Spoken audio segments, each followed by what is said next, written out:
പാലാ രൂപത അനുഗ്രഹം യൂട്യൂബ് ചാനലിലേക്ക് ഒരിക്കൽ കൂടി എല്ലാവരെയും സ്വാഗതം ചെയ്യുന്നു.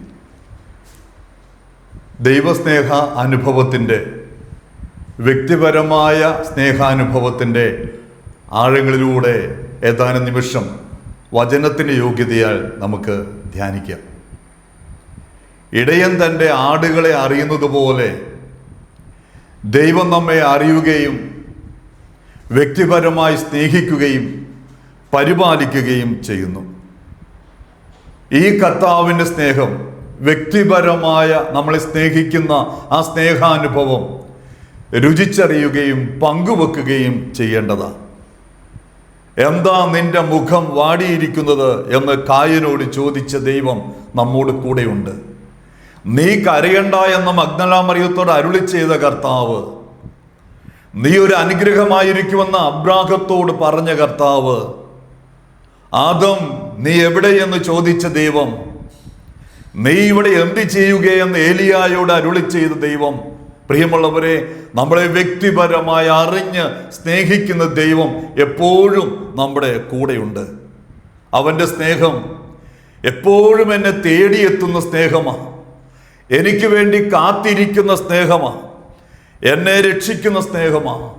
എന്നോട് ക്ഷമിക്കുന്ന, എന്നെ വാരിപ്പുണരുന്ന, എന്നെ തിരഞ്ഞെടുത്ത, എന്നെക്കുറിച്ച് വലിയ പദ്ധതിയുള്ള, എൻ്റെ ജീവിതത്തിലുള്ളതെല്ലാം നന്മയാക്കി മാറ്റുന്ന ആ വലിയ ദൈവത്തിൻ്റെ സ്നേഹ അനുഭവത്തിലൂടെ നാം യാത്ര ചെയ്യേണ്ടിയിരിക്കുന്നു.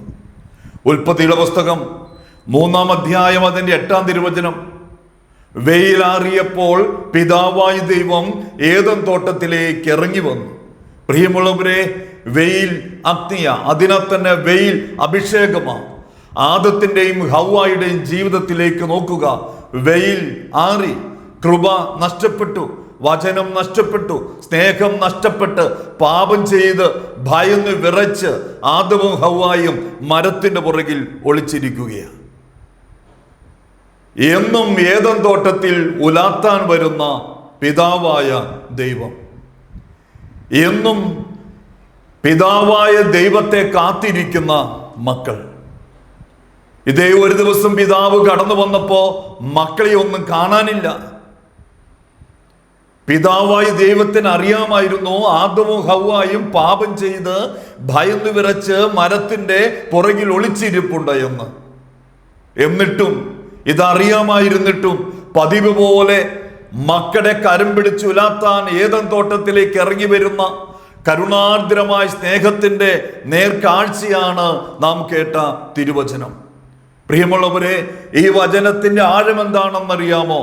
പാപം ചെയ്തുകൊണ്ടിരിക്കുമ്പോഴും, പാപ വഴിയെ കടന്നു പോകുമ്പോഴും, പാപസുഖങ്ങൾ അനുഭവിക്കുമ്പോഴും, പാപം ചെയ്തുകൊണ്ടിരിക്കുമ്പോഴും അളവില്ലാതെ, അതിരില്ലാതെ, വ്യവസ്ഥയില്ലാതെ എന്നെ സ്നേഹിക്കുന്ന ഒരു ദൈവം.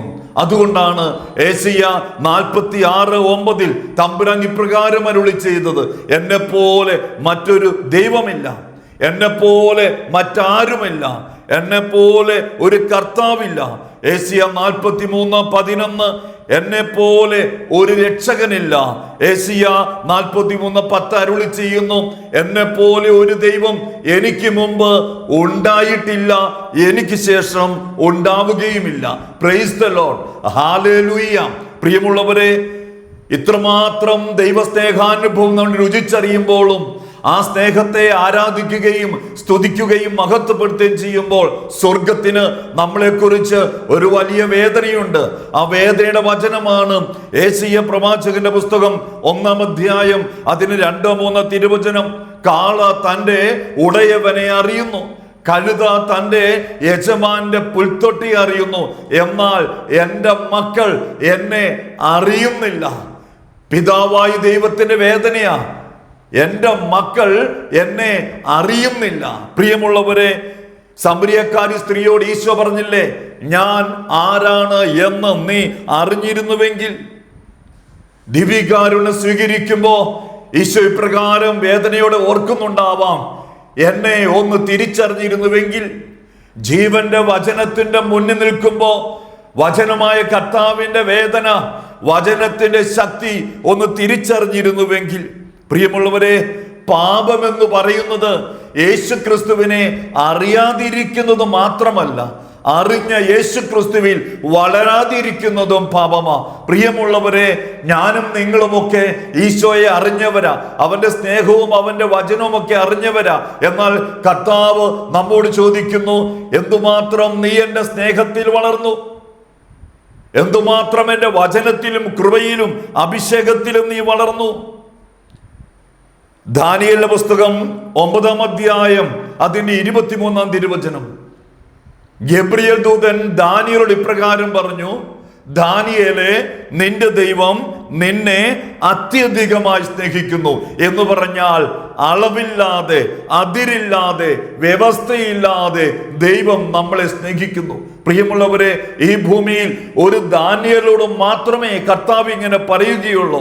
അല്ല, എന്നോടും നിങ്ങളോടും ഈ ഭൂമിയിലെ സകല മക്കളോടും ദൈവമായ കർത്താവ് അരുളി ചെയ്യുന്നു, നിന്നെ ഞാൻ അത്യധികമായി സ്നേഹിക്കുന്നു. പ്രിയമുള്ളവരെ, നമ്മുടെ സ്നേഹമൊക്കെ എപ്പോഴും വറ്റി വരണ്ടു പോകും. എന്താ കാരണമെന്നറിയാമോ? നമ്മുടെ സ്നേഹത്തിന് അളവുണ്ട്, അതിരുണ്ട്, വ്യവസ്ഥയുണ്ട്. അതിമനോഹരമായ ഒരു വചനമുണ്ട്. ഈ വചനമാണ് ഇന്നത്തെ ധ്യാന വിഷയം. എഫെസോസ് ലേഖനം 3-ാം അധ്യായം അതിന്റെ 18-ാം തിരുവചനം. എല്ലാ വിശുദ്ധരോടുമൊപ്പം യേശുക്രിസ്തുവിന്റെ സ്നേഹത്തിന്റെ നീളവും വീതിയും ഉയരവും ഗ്രഹിക്കുവാൻ ദൈവം നിന്നെ അനുഗ്രഹിക്കട്ടെ. എല്ലാ വിശുദ്ധരോടുമൊപ്പം ഈശോയുടെ സ്നേഹത്തിന്റെ നീളവും വീതിയും ആഴവും ഉയരവും എല്ലാം രുചിച്ചറിഞ്ഞ വിശുദ്ധരോട് ചേർന്ന ഈ നിമിഷം നമ്മൾ ഇതിന്റെ ആഴങ്ങളിലേക്ക് കടന്നു പോവുക. ഈശോയുടെ സ്നേഹത്തിന്റെ നീളം എന്ന് പറഞ്ഞാൽ അത് നിത്യത മുതൽ നിത്യത വരെയാ, ഒരിക്കലും അവസാനിക്കാത്ത സ്നേഹമാ. നമ്മളെ വിട്ടുപിരിയാത്ത സ്നേഹമായി അവൻ എപ്പോഴും നമ്മോട് കൂടെയുണ്ട്. ഈശോയെ നീ സ്നേഹിച്ചില്ലെങ്കിലും അവൻ നമ്മളെ സ്നേഹിക്കും. തമ്പുരാനെ നീ വെറുത്താലും, അവനെ നീ വേദനിപ്പിച്ചാലും, നീ തമ്പുരാനെ ഉപേക്ഷിച്ചു പോയാലും കർത്താവ് നമ്മളെ ഉപേക്ഷിച്ചു പോകില്ല.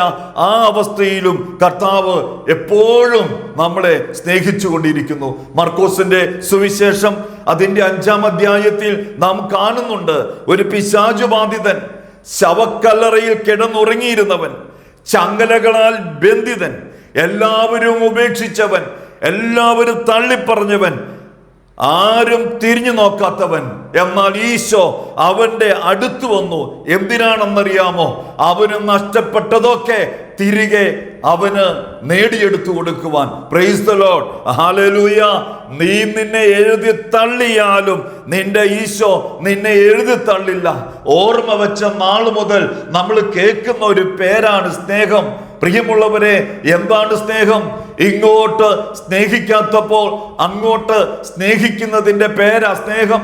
നിന്റെ ജീവിത പങ്കാളി നിന്നെ സ്നേഹിക്കാതിരിക്കുമ്പോൾ, നിന്റെ മാതാപിതാക്കൾ നിന്നെ സ്നേഹിക്കാതിരിക്കുമ്പോൾ, നിന്റെ മക്കൾ നിന്നെ സ്നേഹിക്കാതിരിക്കുമ്പോൾ, നിന്റെ അമ്മായിപ്പനും അമ്മായിമ്മയും നാത്തുമാരും മരുമക്കളും നിന്നെ സ്നേഹിക്കാതിരിക്കുമ്പോൾ, നിനക്ക് അവരെ തിരിച്ച് സ്നേഹിക്കാൻ പറ്റുന്നുണ്ടെങ്കിൽ അതിൻ്റെ പേരാ സ്നേഹം.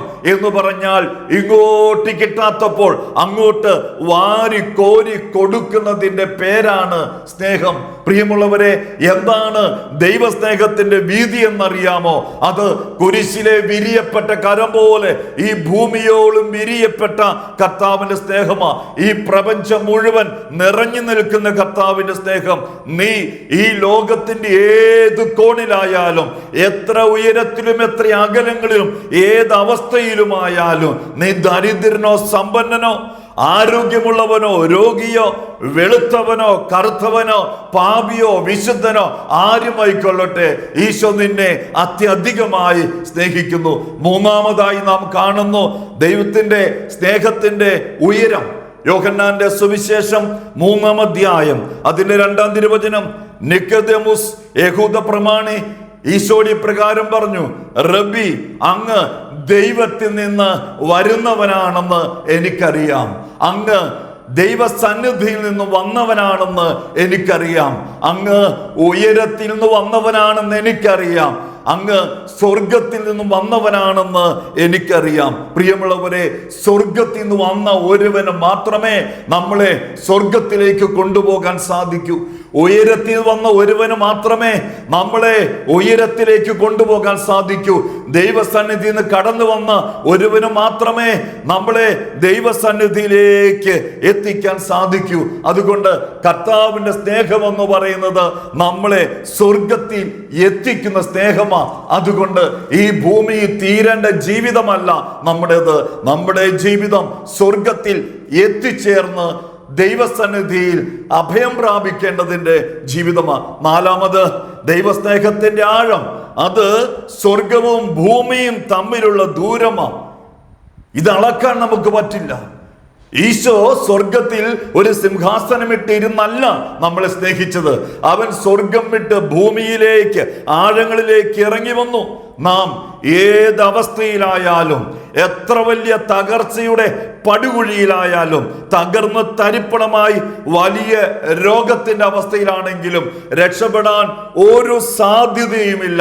നീ തീർന്നു എന്നും നീയും മറ്റുള്ളവരും നിന്നെ കുറിച്ച് പറയുമ്പോൾ ഇറങ്ങി വന്ന് നമ്മളെ സ്നേഹിക്കുന്ന ഒരു ദൈവം നമ്മുടെ കൂടെയുണ്ട് എന്ന് നീ കണ്ണുമടച്ച് വിശ്വസിക്കണം.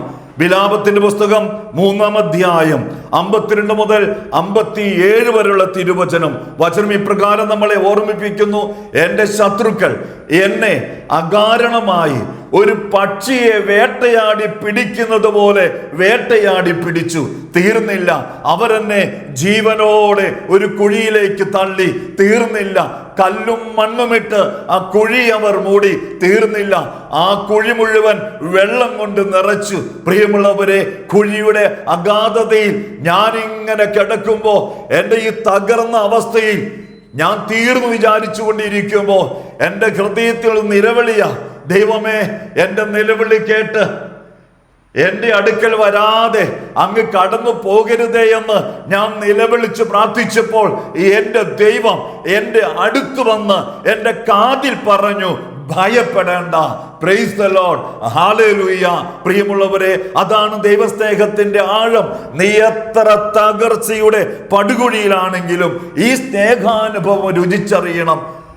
നമ്മൾ ദുർമരണമെന്ന് കേട്ടിട്ടുണ്ട്. പ്രിയമുള്ളവരെ, എന്താണ് ദുർമരണമെന്നറിയാമോ?